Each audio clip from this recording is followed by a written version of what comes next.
Bonjour à toutes et à tous et bienvenue sur ce nouvel épisode du podcast Cotivia. Ici Rémi. Et Joséphine, nous sommes ravis de vous retrouver pour un récapitulatif détaillé et approfondi des posts Facebook de la page Cotivia pour la semaine 8. Une semaine riche en inspiration, en réflexion et en défis concrets pour nous aider à cultiver plus de positivité dans notre quotidien. Chaque jour, une nouvelle citation, une nouvelle idée à méditer et un défi à relever pour transformer petit à petit notre état d'esprit. Comme d'habitude, nous allons explorer ensemble les citations du jour, discuter de leur signification en profondeur et voir comment elles peuvent nous aider à améliorer notre bien-être et notre vision de la vie. Nous partagerons aussi nos expériences avec les défis de la semaine et comment ils ont impacté nos journées. Alors, installez-vous confortablement, prenez une boisson chaude, respirez profondément, et embarquons ensemble pour ce voyage au cœur de la sagesse et du bien-être. Lundi, nous avons commencé la semaine avec une belle réflexion. Le bonheur n'est pas une destination, mais une manière de voyager. Une phrase simple mais puissante qui nous rappelle que la joie ne dépend pas d'un objectif à atteindre, mais bien de notre façon de vivre chaque instant. Trop souvent, nous pensons que nous serons heureux lorsque nous aurons atteint tel ou tel but, un nouvel emploi, une maison, un grand voyage. Mais en réalité, le bonheur réside dans notre façon de savourer les petites choses du quotidien. Exactement. Apprécier les moments simples, comme un sourire, une promenade ou un bon repas, c'est déjà être heureux. Mais parfois, on oublie ces instants et on attend un grand bouleversement, pensant qu'il changera tout. C'est pourquoi le défi du jour était de noter 3 choses positives qui nous sont arrivées. Joséphine, qu'as-tu écrit dans ton journal ? J'ai noté que j'avais partagé un bon moment avec une amie, que j'avais dégusté un café délicieux, et que j'avais vu un magnifique coucher de soleil. Ce sont des petites choses, mais elles ont eu un vrai impact sur ma journée. Et vous, chers auditeurs, qu'avez-vous inscrit ? Avez-vous ressenti un effet positif en écrivant ces pensées ? N'hésitez pas à nous le partager en commentaire.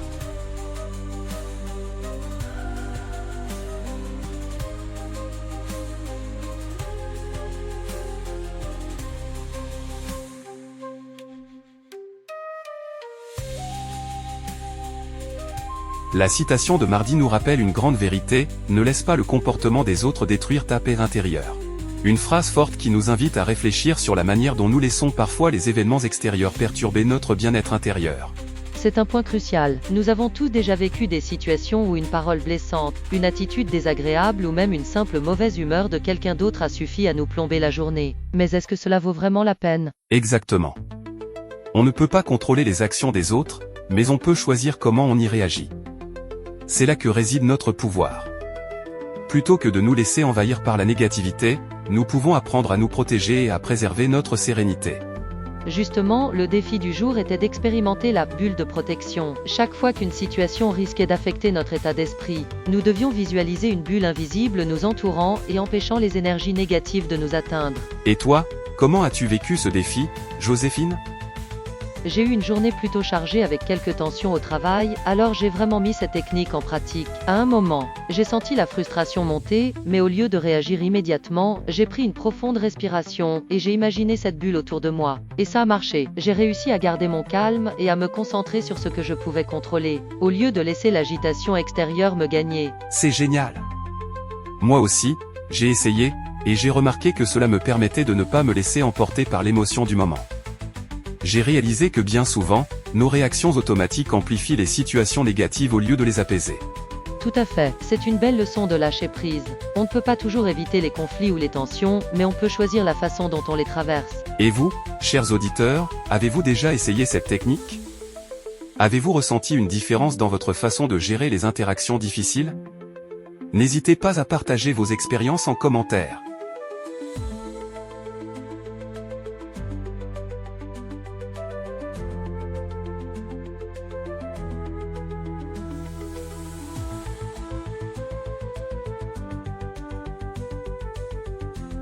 Mercredi, nous avons une citation qui nous pousse à l'action. Un voyage de 1000 lieues commence toujours par un premier pas. Une pensée puissante qui nous rappelle que tout grand projet débute par une simple action. C'est vrai.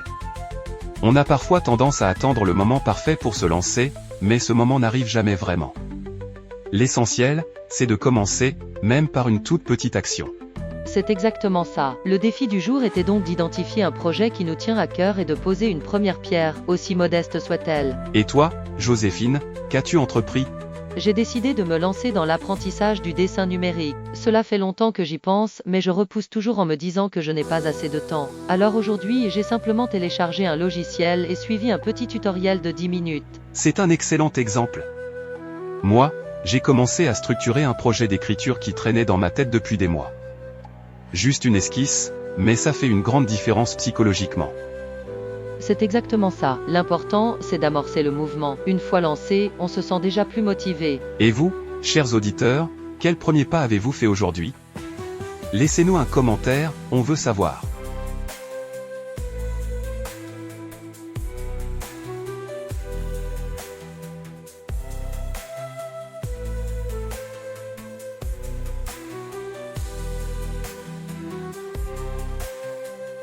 Jeudi, la citation du jour est une belle invitation à prendre soin de soi. Prends soin de ton corps. C'est le seul endroit où tu es obligé de vivre. Une phrase qui peut paraître évidente, mais qui est si souvent négligée dans notre quotidien effréné. C'est vrai.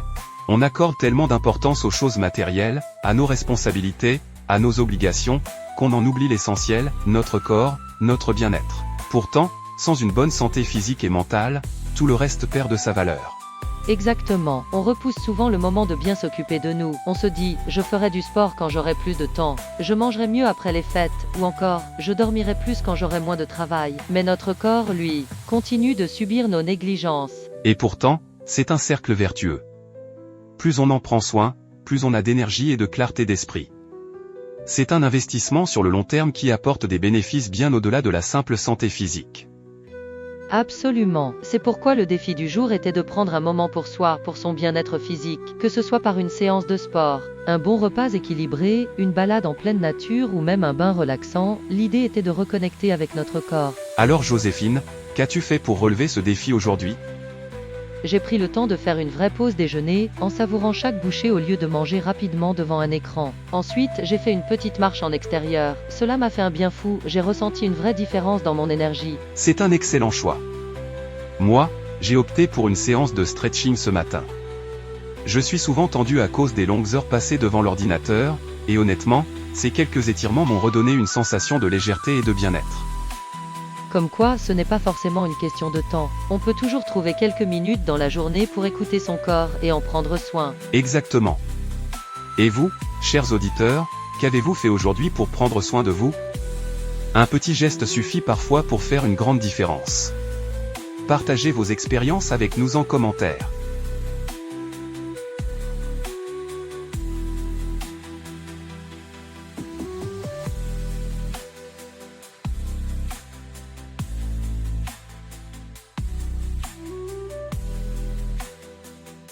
Vendredi, la citation du jour nous invite à voir les échecs d'un œil nouveau. L'échec est une opportunité de recommencer avec plus d'intelligence. Une phrase pleine de sagesse qui nous rappelle que nos erreurs ne définissent pas notre valeur, mais qu'elles sont des leçons précieuses. Oui, et pourtant, combien de fois avons-nous ressenti de la frustration ou de la honte face à un échec? L'échec est encore perçu comme une fin en soi, alors qu'en réalité, il s'agit d'une étape sur le chemin de la réussite. C'est vrai, dans notre société, on valorise souvent la réussite immédiate, sans vraiment montrer tout le travail et les obstacles qui précèdent. Pourtant, si on étudie les parcours des personnes qui réussissent, on se rend compte qu'elles ont toutes connu des échecs avant d'atteindre leurs objectifs. Exactement. Et ce qui les différencie, c'est leur capacité à rebondir, à apprendre et à persévérer. C'est ce que cette citation nous rappelle, chaque échec contient en lui une opportunité d'apprendre quelque chose de précieux. C'est pourquoi le défi du jour était de prendre un moment pour réfléchir à un échec passé et d'en tirer une leçon. Plutôt que de le voir comme un poids, nous devions identifier ce qu'il nous avait appris et comment il nous avait aidé à grandir. Alors, Joséphine, quel échec as-tu choisi d'analyser? J'ai repensé à une opportunité professionnelle que j'ai ratée il y a quelques années. À l'époque, j'avais ressenti énormément de déception. Mais avec du recul, je me rends compte que cela m'a permis d'affiner mes objectifs et de mieux me préparer aux opportunités suivantes. Finalement, cette expérience m'a poussé à développer de nouvelles compétences et à oser davantage. C'est un excellent exemple. Moi, j'ai pensé à un projet personnel que j'avais démarré avec enthousiasme mais que j'ai abandonné trop vite à cause d'un manque de confiance en moi. En y réfléchissant aujourd'hui, je réalise que l'erreur n'était pas d'avoir essayé, mais de ne pas avoir persévéré face aux premiers obstacles. J'en tire une vraie leçon pour mes projets futurs. C'est exactement ça. L'échec n'est pas une finalité, mais une étape d'apprentissage. Chaque difficulté surmontée nous rend plus forts et mieux préparés pour l'avenir. Et vous, chers auditeurs, quel échec avez-vous analysé? Quelles leçons en avez-vous tirées? Partagez vos expériences avec nous en commentaire, nous serions ravis de les lire.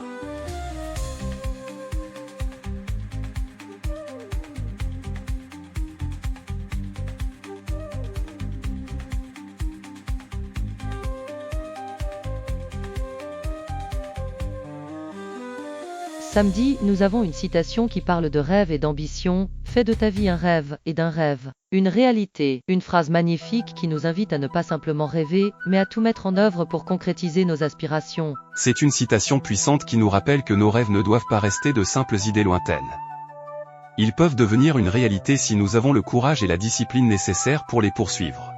Exactement. On a parfois tendance à voir nos rêves comme inaccessibles, comme s'ils appartenaient à une autre vie, un autre univers. Mais en réalité, chaque grand accomplissement commence par une simple idée et une première action. Et c'est souvent là que réside la difficulté, passer de l'envie à l'action. On se met parfois des barrières mentales, en se disant qu'on n'a pas les compétences, les ressources ou le temps nécessaire.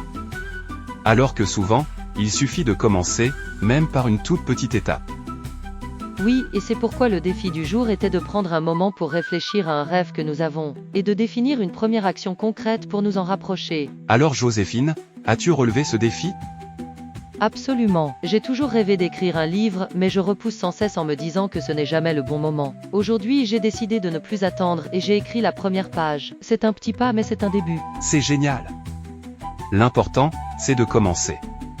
Moi, j'ai toujours voulu apprendre à jouer d'un instrument, mais je trouvais l'idée intimidante. J'ai pris le temps de chercher une méthode d'apprentissage en ligne et j'ai passé 15 minutes à apprendre mes premiers accords. C'est exactement ça. Peu importe l'ampleur du rêve, l'important est de poser une première pierre. Une fois qu'on est lancé, le reste devient plus facile. Et vous, chers auditeurs, quel est votre rêve? Quelle première action pouvez-vous entreprendre aujourd'hui pour vous en rapprocher? Partagez avec nous vos idées et vos expériences en commentaire.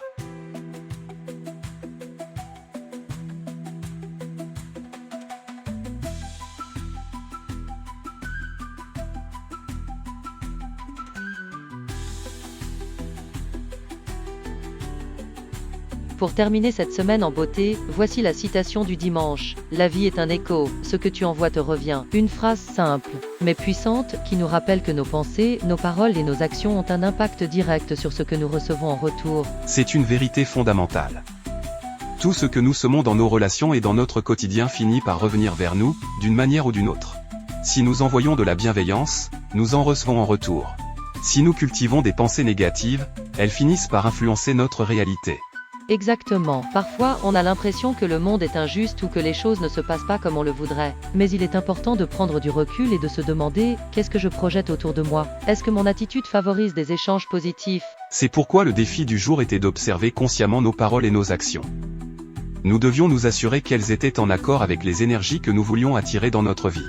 Pour ma part, j'ai fait un exercice très simple. Chaque fois que je parlais avec quelqu'un aujourd'hui, j'ai essayé d'être pleinement présente et d'apporter une touche de gentillesse, même dans les échanges les plus anodins. Et tu sais quoi? J'ai senti une vraie différence dans les réponses des gens. C'était comme si un cercle vertueux se mettait en place. C'est formidable. Moi, j'ai pris conscience de la façon dont mes pensées influencent mon humeur. Ce matin, j'ai choisi de démarrer la journée en me concentrant sur 3 choses positives, et cela a complètement changé mon état d'esprit. J'ai remarqué que plus j'étais optimiste, plus les événements de la journée semblaient aller dans mon sens. Cela montre à quel point nous avons du pouvoir sur notre quotidien. Nos pensées et nos gestes créent notre réalité. Et vous, chers auditeurs, avez-vous remarqué l'impact de ce que vous envoyez autour de vous? Avez-vous fait l'exercice aujourd'hui? Partagez vos expériences en commentaire.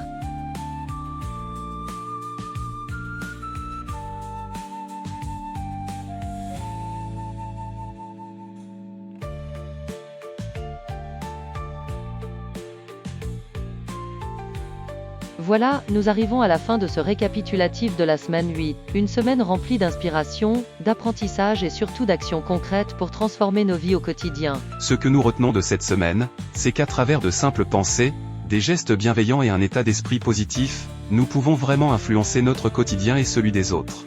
Exactement. Chaque jour est une nouvelle opportunité d'avancer, de grandir et de semer des graines de bonheur autour de nous. Et le plus beau dans tout cela, c'est que nous avons le pouvoir de choisir nos actions et nos réactions. Alors, si ces échanges vous ont inspiré, passez à l'action dès aujourd'hui. Choisissez un défi que nous avons abordé cette semaine et mettez-le en pratique. Ce n'est pas la théorie qui change nos vies, mais bien la mise en œuvre de ces petites habitudes positives.